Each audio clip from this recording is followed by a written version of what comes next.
righty. And number 2 is, of course, Malik Nabers out of LSU. Now, I will say this. I had a little second thought on the 1 and 2 in this scenario here. Obviously, I think you all know who number 1 is now. I think that Nabers has the higher ceiling than Marvin Harrison Jr. does. Yes. I think that Marvin Harrison has the higher floor.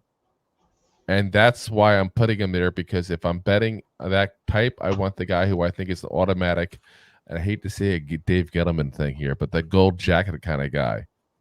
Marvin Harrison Jr. is the safe pick. Malik Nabers is your I'm going for the gusto here kind of pick. 6 foot even, 200 pounds, 20 years old. Last year, 13 games, 89 receptions, 1,569 yards, 14 touchdowns, 1 rush, 1 yard.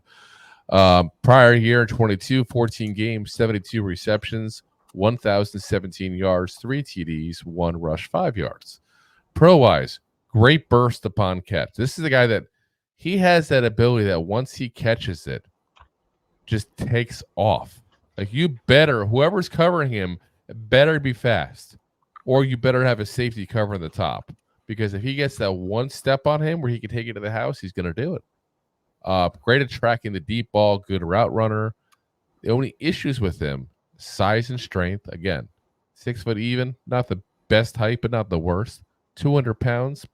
You want a little more weight at that point there. And I do see a little bit of trouble sometimes with the heavy press kind of corner at that point there in some of the games because of that. Can he work around it? Of course he can. Can he be a stud? He's going to be a stud. There's no doubt of it, guys. There's a con for everybody. This kid is going to be a stud. I'm telling you right now. And we talked about all these guys are a little bit different. Roman Dunze, like I said, is more the possession type. This is the home run threat guy. This is the guy that if you want the Randy Moss kind of player, and I'm not going to say he's Randy Moss. I don't ever go on and say that kind of stuff. But I'm saying if you want that guy that's the home run threat and the threat taken to the house every time he touches the ball, this is your guy. This is your guy.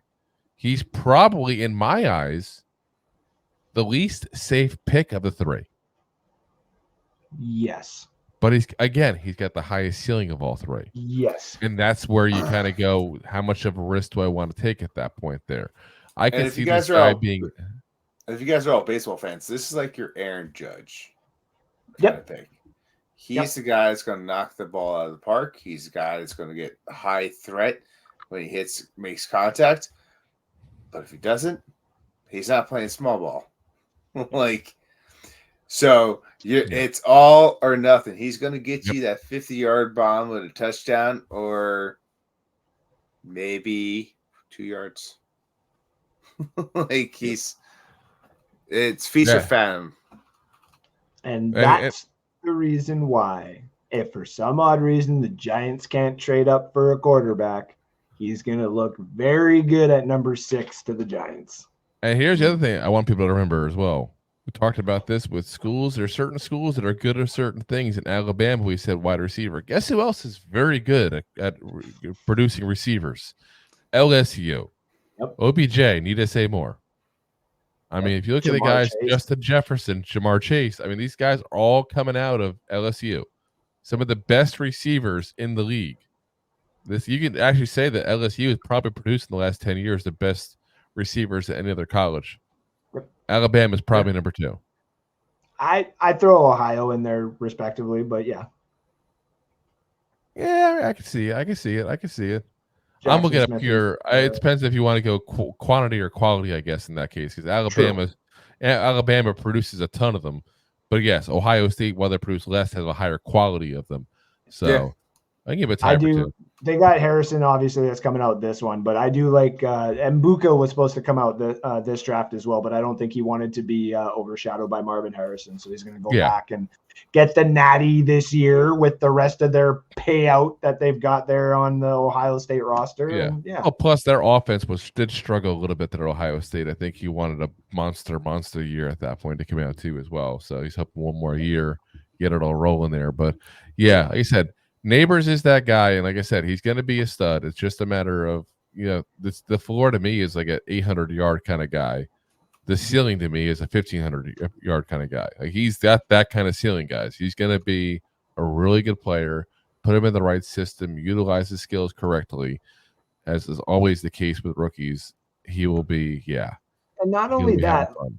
especially with the Giants, and I'm only talking from an outsider. I don't know how deep you guys have gotten into, like, the core of your team and all that We kind of get stuff. really deep. Oh, so But deep. You have the ability, no matter what, if you decide to go with Daniel Jones for another year, whether you decide to go with bite your tongue, good sir, right there. Bite your tongue.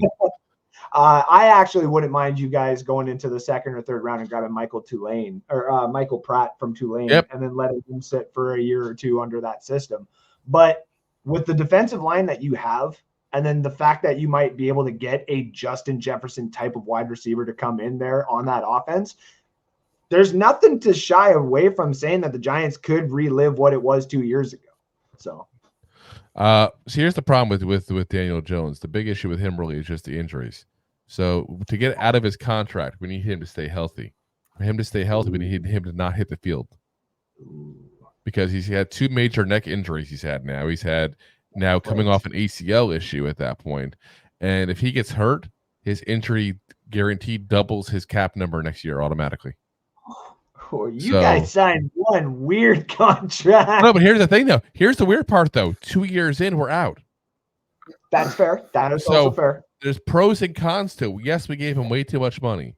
And hindsight is 2020 on that. Thank you, Tampa Bay Bucks, because you guys got to learn a lesson from us. But what it boils down to it is we're out in 2 years. That's not that horrible of a deal at that point there in that respect. But I'm telling you right now, it's gonna be like a red shirt year for him. Like he's gonna not even dress some games even, because you already got at that point Drew Lock now. We're gonna draft a quarterback. We have Tommy DeVito. Not that DeVito I expect anything except for him going like this occasionally. DeVito had a nice year last year, but I don't expect the peppers to keep coming.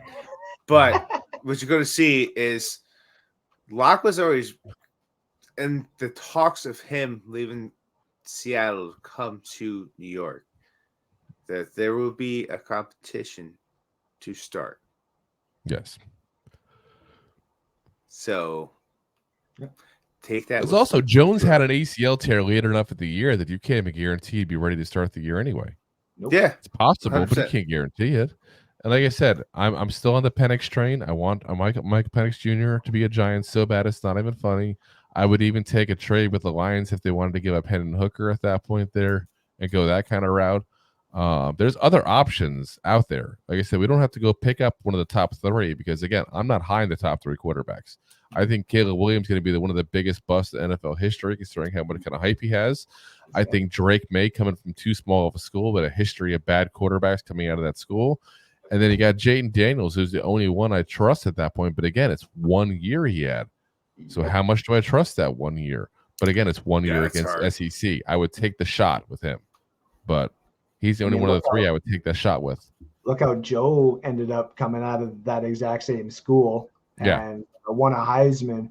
And Jaden has way more mobility than Burrow. So and that's why I'm betting that he's going to the Commanders. I think the Commanders. I don't dispute that at all. I think Drake May's going to drop, actually.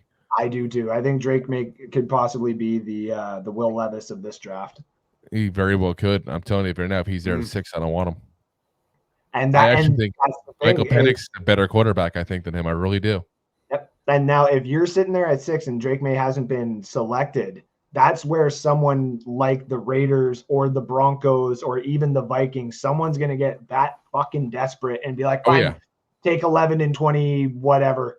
I've actually seen mock drafts with the Giants trading with the Vikings in that exact scenario, taking their 2 picks for number 6, and then they're getting a tackle in the first pick, getting the quarterback like a Penix or a Bo Nix at that point in the 2nd pick, and then going in the 2nd round getting a receiver then.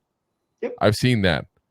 And I've seen worse ideas. I just don't like the idea of taking another goddamn tackle. We've taken too many damn tackles. If for the odd chance that you guys still had Saquon Barkley, I would have thrown more of the Bo Nix talk in there, because obviously if you would have had Saquon for 2 years, you would have at least gotten that out of Bo Nix and then seeing what else it could have been. I just feel like he's a check down king. It's what he is. I'm not impressed with him. Like I said, I'll take. To me, it's almost like Penix and Daniels, and that's the only ones I like.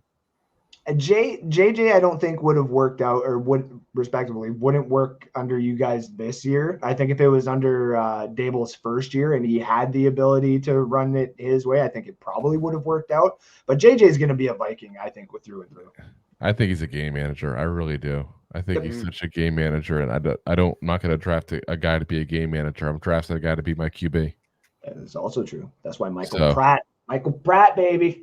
I said I'm not against him or Spencer Rattler going those guys in like the third round at that point. Just give a competition base at that point, but we'll see what happens. Thanks for listening to Two Giant Goofballs, a New York Giants podcast. We appreciate your support. Thanks so much.